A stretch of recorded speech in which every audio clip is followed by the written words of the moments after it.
Wolfgang Van Halen recalled how his late father Edward once told him that solos should be melodically memorable first and foremost, and argued that semi-hollows can serve as heavy guitars, despite popular misconception.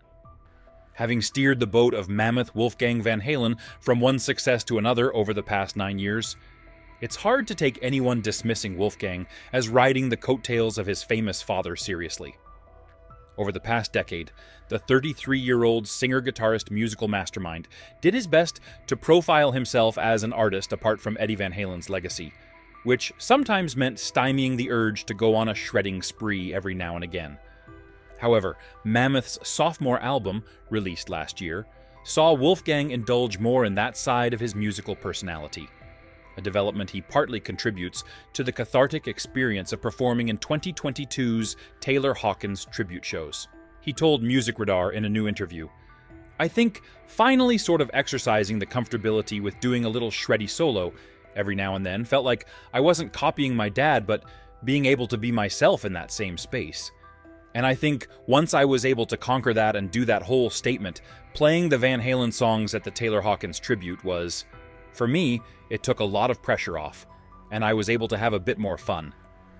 Not that every song needs a solo, it certainly doesn't, and it's more about songwriting when it comes to Mammoth, but it definitely allowed me to take the weights off and shred a little bit for certain songs on Mammoth 2nd. Wolfgang's penchant for semi-hollow instruments also came out of the desire to differentiate himself from Eddie, the guitarist admits. The big thing that drove me into semi-hollows was just wanting to sound different from my dad. I didn't just want to do everything he did. We used the Eddie Van Halen signature amps and everything in Mammoth, but in terms of guitar tones themselves, I just moved towards semi-hollows early on. Eventually, what began by Wolfgang grabbed a Gibson ES 335 while doing one of his first demos with producer Elvis Basquet, resulted in the EVH SA 126, meticulously designed for versatility and road-tested over a 3-year period. The guitar, featuring a crazy shreddy neck and pickups wound at the sweet spot of 10.2 DC resistance, lends itself well to heavier licks as well, Wolfgang suggests. I think so. There's a lot heavier stuff on Mammoth 2 too. My first prototype is the one guitar I used on the whole album. Maybe 5% wasn't I played the Frankenstein on the solo of Take a Bow and stuff like that.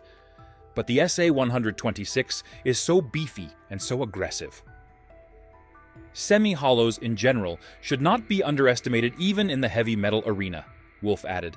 I think it will really change your mind about semi-hollows.